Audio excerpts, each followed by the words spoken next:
Kakain pa ba kami dito? Kakain na naman tayo din eh. Habang nandito kami, para pagbalik mo, gagano na kami.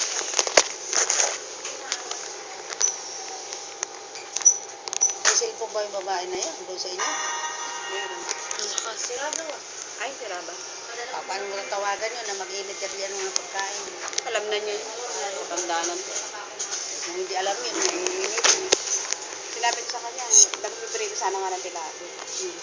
Sinabi ko, may mga ulam-ulam doon nakasulat. Ay, huwag ka nakakapag-prito. Initin na lang ako rin namin. Ayun. Ano ko ba yung mga tilapia na? Eh, ba't nga hindi? Di pamigay mo. Kaya, di ba, kabulok-bulok lang. Masarap yun. Nabulang lang na mga gulay-gulay. Tanggalan mo ng mga kaliskis. Ayoko na kasi. Kaya lang sa isda, pinirito. May pansasaw nga eh. Sa, hindi lang pinasasaw yung tilapia. Meron doon at malapad na kaganyan, dalawa. Yun na iniwan ko sa hindi, ibang mga late-late doon.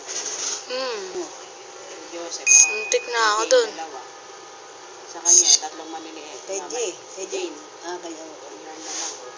Sa kanya, magpapauwi ako ng tatlong maliliit din. O yung kaklase ko pupunta sa kanan kahapon, di natuloy. Binigyan ko ng dalawang maliit din. Nakapansin. Sige ka pamigay. Kasi sa Rosan Amin. Ayoko naman yun. Nakain. Walang mga stock na pagkain. Lalong isda kalansa.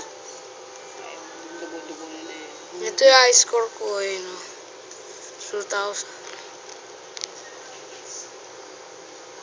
Yung nakaraan eh. Bye-bye.